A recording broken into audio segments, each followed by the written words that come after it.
આજના સમયમાં જ્યાં ચારે બાજુથી માહિતીનો વરસાદ થાય છે ત્યાં સાચો વિશ્વાસ કેવી રીતે કેળવવો આ એક મોટો સવાલ છે અને આજે આપણે કંઈક બહુ જ રસપ્રદ જોવા જઈ રહ્યા છીએ એક એવી બ્લુપ્રિન્ટ જે અધિકૃત લાગતા સંદેશાને બનાવવા માટે એને એન્જિનિયર કરવા માટે બનાવવામાં આવી છે.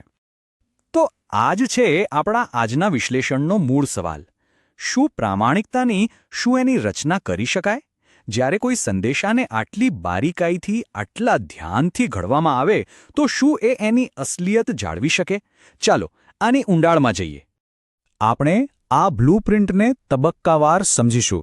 સૌથી પહેલાં એનું મિશન શું છે, પછી એના 3 મુખ્ય પાયા એટલે કે સંદેશાવાહક, એના નિયમો અને એની આખી વાર્તાનું માળખું, અને છેલ્લે આ બધું ભેગું થઈને અંતિમ ઉત્પાદન કેવું બને છે એ જોઈશું.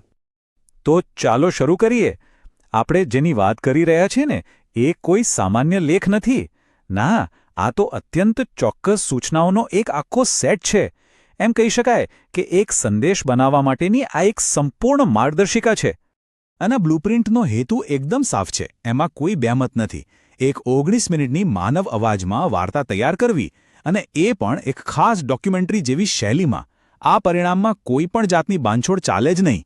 સારું, તો હવે આ બ્લુપ્રિન્ટના પહેલા અને સૌથી મહત્વના પાયા પર આવીએ. આ બધું જ સંદેશવાહક વિશે છે. એટલે કે જે વ્યક્તિ બોલવાની છે એનું વ્યક્તિત્વ કેવું હોવું જોઈએ, એની રચના કેવી રીતે કરવી. અહીંયા જુઓ, વક્તાનું વ્યક્તિત્વ કેવું હોવું જોઈએ એ પણ નક્કી છે. ભૂમિકા છે એક દિગ્ગજ રાજકીય રણનીતિકારની. એમનો અભિગમ આંકડાઓ બાબતે એકદમ કડક, પણ લોકો સાથે વાત કરવામાં નરમ. એમનું વલણ કોઈ પક્ષ તરફ નહીં, પણ જનતાના હિતમાં. અને વાતચીત હંમેશા શાંત અને ગંભીર, જાણે બે પુખ્ત વ્યક્તિઓ વાત કરી રહી હોય. અને વાત ખાલી વ્યક્તિત્વ પર અટકતી નથી. સૂચનાઓ તો બોલવાની શૈલી અને લયને પણ નિયંત્રિત કરે છે. વાર્તા એવી રીતે કહેવાની છે જે આપણા સાંસ્કૃતિક મૂળ સાથે જોડાયેલી હોય, જેમ કે જમીન, ઋતુઓ, લોકોની રોજીરોટી. વાક્યો ટૂંકા રાખવાના, સ્પષ્ટ રાખવાના, અને હા, કોઈ પણ પ્રકારની નાટકબાજીથી બિલકુલ દૂર રહેવાનું છે. ચાલો હવે આગળ વધીએ અને બીજા સ્તંભ પર આવીએ. આ છે નિયમો અને મર્યાદાઓ. આ એવા કડક નિયમો છે જે એ સુનિશ્ચિત કરે છે કે સંદેશના દરેક પાસા પર સંપૂર્ણ નિયંત્રણ જળવાઈ રહે. આમ તો 4 મુખ્ય નિયમો છે. પહેલું, કન્ટેન્ટ ફાયરવોલ, જે ભાષાને નિયંત્રિત કરે છે. બીજું, સોર્સ ટ્રુથ લોક, જે માહિતીની વિશ્વસનીયતા પાક્કી કરે છે. ત્રીજું, વેલ્યુઝ એન્કર, જે એક નૈતિક માળખું આપે છે.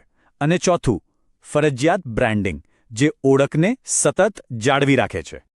આ કન્ટેન્ટ ફાયરવોલ ખરેખર બહુ રસપ્રદ છે. એ સ્પષ્ટપણે એઆઈ, પ્રોમ્પ્ટ જેવા ટેકનિકલ શબ્દો પર પ્રતિબંધ મૂકે છે અને એની જગ્યાએ ગરિમા, આજીવિકા જેવા માનવ કેન્દ્રિત શબ્દો પર ભાર મૂકવાનું કહે છે. આનો હેતુ સ્પષ્ટ છે: સંદેશને વધુ લોકો સુધી પહોંચાડવાનો, એને વધુ સુલભ બનાવવાનો. પછી આવે છે સોર્સ ટ્રુથ લોક. આ નિયમ તો વિશ્વસનીયતાનો પાયો છે. એ એવું કહે છે કે દરેક દાવો, દરેક આંકડો, બધું જ ફક્ત અને ફક્ત આપેલા એક પીડીએફ દસ્તાવેજમાંથી જ આવવું જોઈએ. આનાથી શું થાય? મનગઢંત વાતો માટે કોઈ જગ્યા જ નથી રહેતી.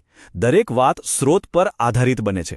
અને આ નિયમ બતાવે છે કે બ્લુપ્રિન્ટ કેવી રીતે ચોક્કસ નૈતિક અને રાષ્ટ્રીય મૂલ્યોને સ્ક્રિપ્ટમાં જ વણી લે છે. આખી વાતચીતમાં 2 વાર, લગભગ 20-20 સેકન્ડ માટે બંધારણીય મૂલ્યો અને ડેટાની ગોપનીયતાના સિદ્ધાંતોનો ઉલ્લેખ કરવો ફરજિયાત છે. વિચાર કરો.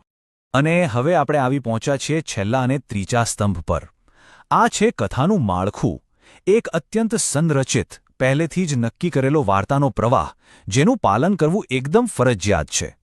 તો આ વાર્તાનું બંધારણ કેવું છે? જુઓ, પહેલાં ઓળખ અને ડેટા આધારિત હેતુથી શરૂઆત થાય.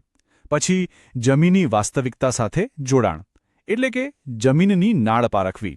ત્યાર પછી મુખ્ય 3 ડેટા પોઇન્ટ્સ રજૂ કરવા. એ પછી સમસ્યાના મૂળ કારણોનું વિશ્લેષણ કરવું. અને અંતમાં શાસન માટે એક નક્કર બ્લુપ્રિન્ટ કે યોજના રજૂ કરવી. દરેક પગલું પહેલેથી જ નક્કી કરેલું છે. તો સવાલ એ છે કે આટલી જટિલ, આટલી બારીકાઈથી તૈયાર થયેલી બ્લુપ્રિન્ટ આખરે બનાવે છે શું? આ બધી સૂચનાઓનું અંતિમ પરિણામ શું નીકળે છે? અને અહીંયા જ આ બ્લુપ્રિન્ટની ચોકસાઈ દેખાય છે. જે અંતિમ પ્રોડક્ટ બને એનો સમય પણ સેકન્ડ સુધી નક્કી કરેલો છે. 18 મિનિટ 45 સેકન્ડથી લઈને 19 મિનિટ 20 સેકન્ડની વચ્ચે જ હોવો જોઈએ.